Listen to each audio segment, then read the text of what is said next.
Yung iba ko kasi sila, hindi ko alam yung pangalan. Wala ko, hindi na pangalan sa si Father PJ. Si Mayor, hindi sa tapo din. Kaya, kilala ko ang alam niya. Kayong lahat ng pangalan ng ating Panginoon Diyos. Isa po mapagpalang umaga at happy fiesta sa inyong lahat. Happy Fiesta po. Oo lang nga, no? Sabi ko, happy fiesta, wala lang ng bati. Ano? Happy fiesta po sa inyo lahat. Pero, fiesta na pala, kung makakila. Maria Magdalena, isang santa na sa isang bahagi, akala ng marami ay siya yung tinutukoy na babaeng mababawi pa. Akala. Pero mas malamang siya yung babae na hindi mababawi lipad, hindi siya yung babae na may umalis na ilang demonyo. Ito ata yun. Isang babae na nakilala si Jesus, na bagong buhay, at natutong sumunod at umibig sa Kanya. Alam niyo po ba mga minamahal, yan din dapat ang kwento ng bawat isang binyagan. Na dahil sa binyag natin, tayo ay kinalok ng Diyos ng Kanyang pangalan, ng Kanyang biyaya para maging mga anak niya. Wala nang pagkakaiba ang nasa unahan, isa na sa likod. Hindi dahil gusto niya mabilis ng ganito, lamang ako sa inyo, wala akong lamang. Naalala ko lagi yung mga pinasa isang bangko sa Batangas, swelduhan, kaya kung may magbibigyo ng daming tao, naman natin magsusuman ng daming tao sa bangko. Kaya naman kung may advantage, kung sa ako'y parang yung pag-manabagis ko kapag-aano yung manager ng bangko. Sa pagpasok ko, hindi talaga kapag-security ng numero, kaya pag-tingin ko, nagdagit, tinayo. Nito. Di ba niya? Kilala ko naman si manager. Pagpukas ko na, hindi ka naman nagdagit ng manager. Ang sabi ka ng manager sa akin, "Pare, hindi kayo." Ay, sinito pa. Hindi lahat ng tao tumingin. Inulit ko ulit. "Pare, hindi na kayo." Hindi ako naman siya, akong tao, di gusto rin, huwag na. Hindi ako nakatapunta sa manager. Pero habang ako yung dahan-dahan nagkalakad, nakatuwa ko ulo, ay biglang may isang tinito sa mga tao na kapila sa bangko. Biglang sila. Kaya ito sinabi, "Aba naman, mga anak din kami ng Diyos." Hindi ko balik sa pila. Alam niyo mga kapatid, totoo na naman. Yan ang biyaya ng Pilihan. Pero gusto nyo malaman, sa biyaya na ito ng bigay ng Diyos, ay kung tayo nagiging tunay na Kristiyano. Hindi dahil tayo binyagan. Bibiyaya ka rin. Pero kung gusto nyo ipagmukha, ang titingnan natin ay isang banal na katulad ng Santa Maria Magdalena. Kakaiba siya kasi siya yung pinakaunang nakakilala sa Panginoon nung buhay o buhay espesyal. Pumili niya. Pero higit sa kanya, alam niyo may tatlong ginawa si Maria Magdalena na magandang itanong sa buhay natin kung nangyayari din.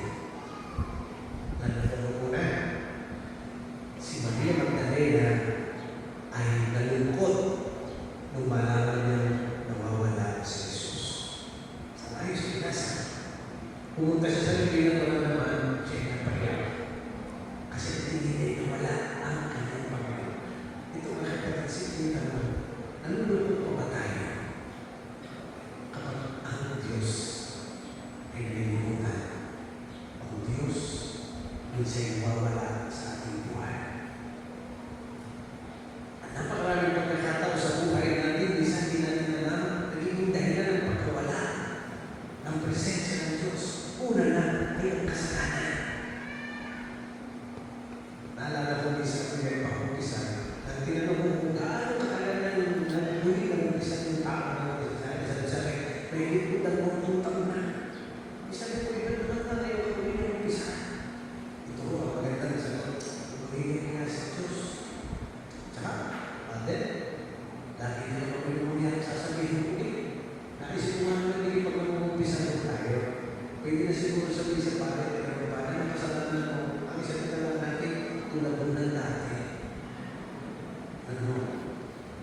minsan yung katotohanan ng buhay natin.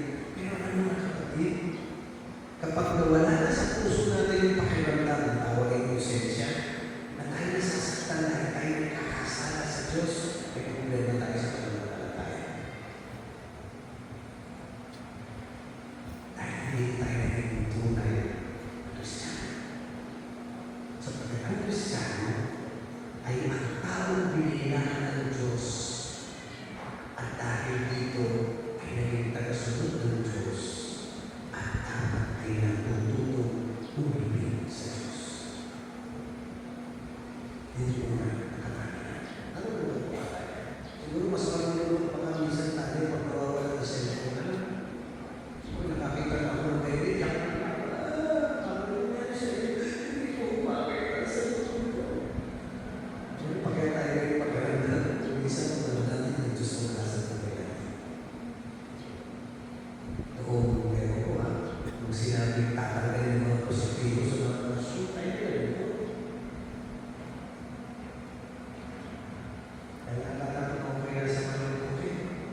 Pinapunta ko ng Deputy Secretary mo si Brother Arlene Wisto sa isang school fees lang. Ang sabi sa akin, dahil kamag-anak ko siya, Bishop, pumunta ko sa Israel. Bakit? Ay doon, sinasabihan daw mga estudyante sa school. Pumunta ko doon sa school, sige ko una pa lang ang pagpasok doon sa public school, nakita ko na ang dahilan. Sadya, sasakyan. Bakit? Kahit ang tatak o tanda, ang Jesus wala. Wala na crucifix, wala na. Paano naman lang? Una, anong pangalwa ginawa ni Maria Magdalena kaya siya sakita? Hindi siya nakontento umiyak at nalungkot. Siya ay naghanap at nagtanong. Minsan sa buhay natin lahat, minsan ito makikilala naman natin ang kahit natin.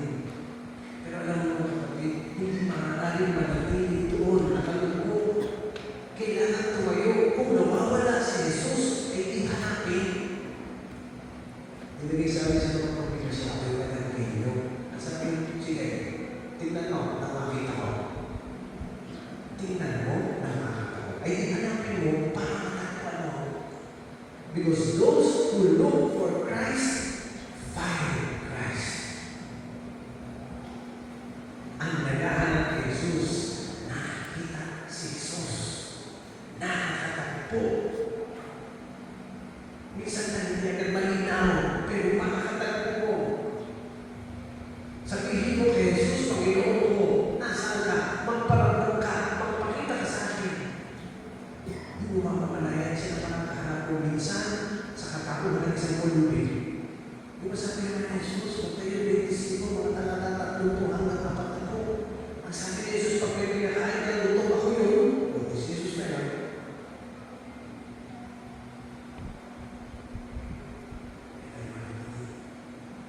At minsan, sa kalabasan natin, pagdadama niya ang presensya niya. Sa gitna ng kalungkutan, sa gitna minsan ng mga suliranin, hilingin mo at ibibigay sa iyo. Sabi niya, kumatok ka at ipag-uusan. Hanapin mo at hindi matatagpuan. Ikalawa, tatak ng isang taong tapat sa Diyos. Hinahanap din siya. Hindi lang nalungkot na narapat. Ano ikatlo? Nang matagpuan, kanyang ibinaya. Ang isang tanda ng tunay na buhay ng pananampalataya, ipinapahayag natin ang kabutihan ng Diyos. Hindi natin kinahihiya kung sino tayo. Ako po'y nag-aaral pa sa Ateneo ng Pari. Yung mga kaklase ko kung nag-aaral para maging abogado. Ako'y master's in philosophy, sila kumukuha ng philosophy para sa law. At di siyempre, nakikisama ako. Pagkakain sa labas, sumasama ako. Doon sa may kapitulan ni Shakey's, kumain kami. Siguro ito yung mga bata, teenager. Ay nung dumating yung aming kakainin, wala na, nanagdasal, binanatan agad ng kanin. Ay dahil napatigil, sabi ko, nanagdasal. Ako naman, matanggi yung ako. Sumigaw na lang ako. Wala niyo yung sinigyaw ko. Sama ka na naman! Nanananak ng Espiritu Santo, tigil na ako kay mga iyon. Ngiti sa akin, tapos sabi ko, pasapasatan mo Panginoon ng pagkain ito. Lalo na yung mga kinain na nila. Tapos itawanan. Salamat sa atas. Tumingin sa akin. Mas tinuro, kayo ba ka? Kasi dyan hindi niya dadasal bago kumain. Ngumiti at may isang suko. Paano naman? Nakakahiya ka sa pagpulit. Ikahiya ka ng Diyos. Paano kung ikaw ay ikahiya ng Diyos?